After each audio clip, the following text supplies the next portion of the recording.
Menurut teori humanistik, proses belajar harus dimulai dan ditujukan untuk kepentingan memanusiakan manusia itu sendiri.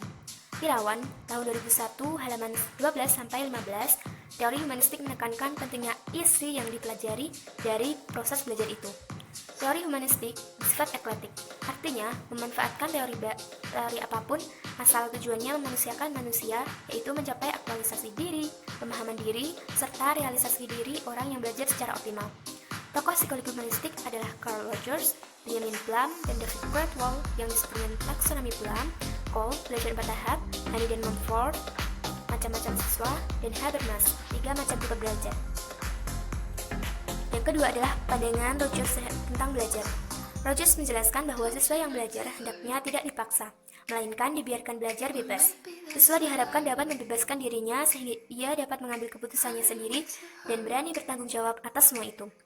Prinsip belajar humanistik menurut Rogers terdiri dari 5, yakni hasrat untuk belajar, belajar yang berarti, belajar tanpa ancaman, belajar atas inisiatif sendiri, dan belajar dan perubahan. Yang ketiga adalah pandangan Bloom dan Cradwell. Kedua tokoh ini lebih menekankan perhatiannya pada apa yang harus dikuasai oleh individu sebagai tujuan belajar setelah melalui peristiwa belajar. Tujuan belajar yang dikemukakannya dirangkum ke dalam 3 kawasan yang dikenal dengan sebutan taksonomi Bloom, yaitu 1.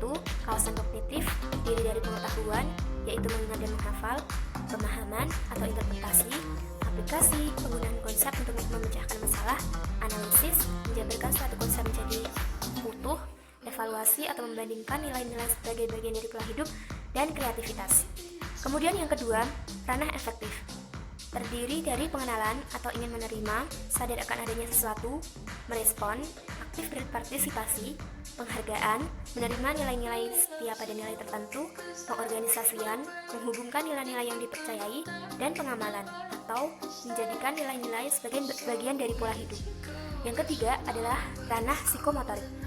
Terdiri dari peniruan, yaitu menirukan gerak, menggunakan konsep untuk melakukan gerak, ketepatan, perangkaian, dan naturalisasi atau melakukan gerak secara wajar.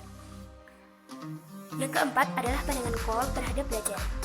Cole membagi tahapan belajar menjadi 4 tahap, yaitu pengalaman konkret, pengamatan aktif dan efektif, konseptualisasi, eksperimentasi aktif.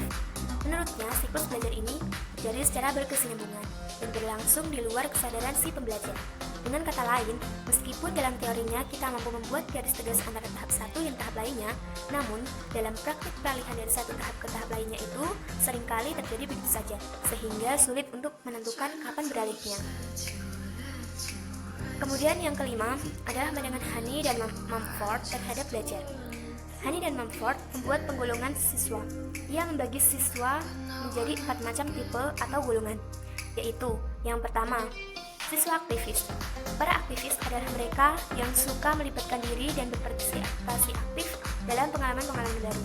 Mereka cenderung berpikir terbuka, mudah diajak berdialog, mudah dipercaya, dan biasanya kurang skeptis terhadap sesuatu. Yang kedua adalah siswa reflektor. Mereka mempunyai kecenderungan yang berlawanan dengan mereka yang termasuk kelompok aktivis. Mereka cenderung sangat berhati-hati mengambil langkah dan penuh pertimbangan dan cenderung konservatif. Yang ketiga adalah siswa teoritis. Biasanya anak ini cenderung sangat kritis, senang menganalisis, selalu berpikir rasional dengan penalarannya, dan tidak menyukai pendapat atau penilaian yang bersifat subjektif.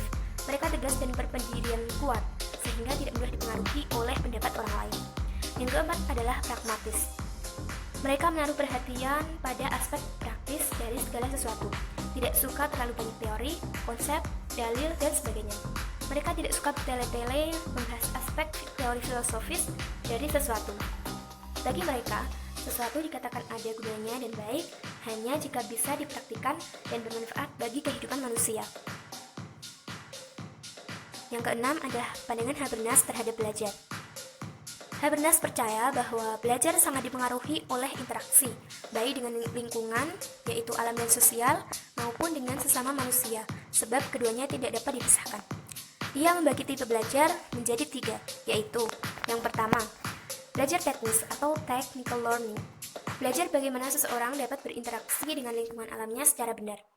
Pengetahuan dan keterampilan sangat dibutuhkan dan perlu dipelajari agar mereka dapat menguasai dan mengelola lingkungan alam sekitarnya dengan baik. Jadi, ilmu sains sangat dipentingkan dalam belajar teknis. Yang kedua adalah belajar praktis atau practical learning. Belajar bagaimana seseorang dapat berinteraksi dengan lingkungan sosialnya, yaitu dengan orang-orang di sekelilingnya dengan baik. Belajar ini mengutamakan terjadinya interaksi yang harmonis antar sesama manusia. Yang ketiga adalah belajar emancipatoris atau emancipatory learning, menekankan upaya agar seseorang mencapai suatu pemahaman dan kesadaran yang tinggi akan terjadinya perubahan atau informasi budaya dalam lingkungan sosialnya. Dibutuhkan pengetahuan umum dan keterampilan serta sikap yang benar untuk mendukung terjadinya transformasi kultural tersebut. Menurut Udiningsih tahun 2005 halaman 70-75. Kemudian yang terakhir adalah penerapan teori humanistik.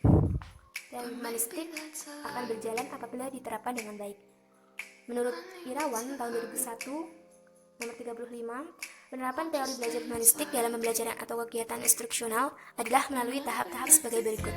Yang pertama, menentukan tujuan-tujuan pembelajaran, menentukan materi pelajaran, mengidentifikasi entry behavior siswa, mengidentifikasi topik-topik yang memungkinkan siswa mempelajari secara aktif atau mengalami, mendesain wahana atau lingkungan media, fasilitas, dan sebagainya yang akan digunakan oleh siswa untuk belajar, membimbing siswa belajar secara aktif, membimbing siswa memahami hakikat makna dari pengalaman belajar mereka, membimbing siswa membuat konseptualisasi pengalaman tersebut, membimbing siswa sampai mereka mampu mengaplikasikan konsep-konsep baru ke situasi yang baru.